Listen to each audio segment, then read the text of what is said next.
केंद्र सरकारकडून रेल्वेला 2.5 लाख कोटींचा अभूतपूर्व निधी, 1 लाख कोटींहून अधिकचा निधी सुरक्षा यंत्रणांवर खर्च करणार।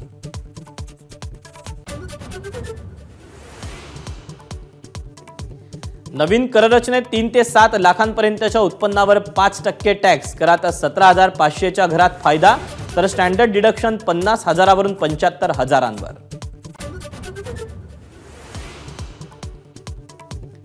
मोबाईल फोन, चार्जर, इलेक्ट्रिक वाहनं, कॅन्सरची औषधं, सोलार पॅनल स्वस्त होणार, तर आयात शुल्क कमी करण्यासह बजेटमधील इतर तरतुदींचा सकारात्मक परिणाम।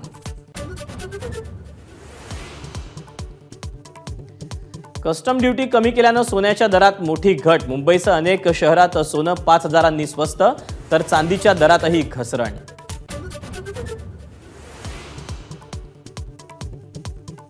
राज्यातलं पुढचं सरकार भाजपच्या नेतृत्वात येणार, चंद्रशेखर बावनकुळेंचं मोठं वक्तव्य।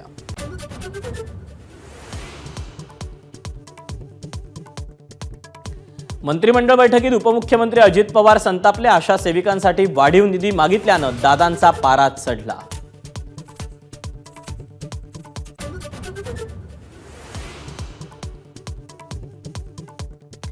लाडकी बहीण योजनेच्या अटी शर्थी शिथिल, योजनेसाठी पोस्ट खातं ग्राह्य धरणार, तसंच केंद्राच्या योजनेचा लाभ घेणाऱ्या महिलाही लाभार्थी असणार।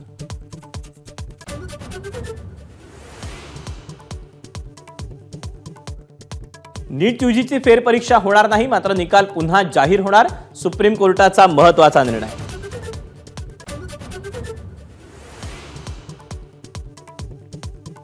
एमसीए निवडणुकीत अजिंक्य नाईक विजयी, संजय नाईकांचा 100हून अधिक मतांनी पराभव, तर खेळाडू वृत्तीनं पराभव स्वीकारतो, आशिष शेलारांची प्रतिक्रिया।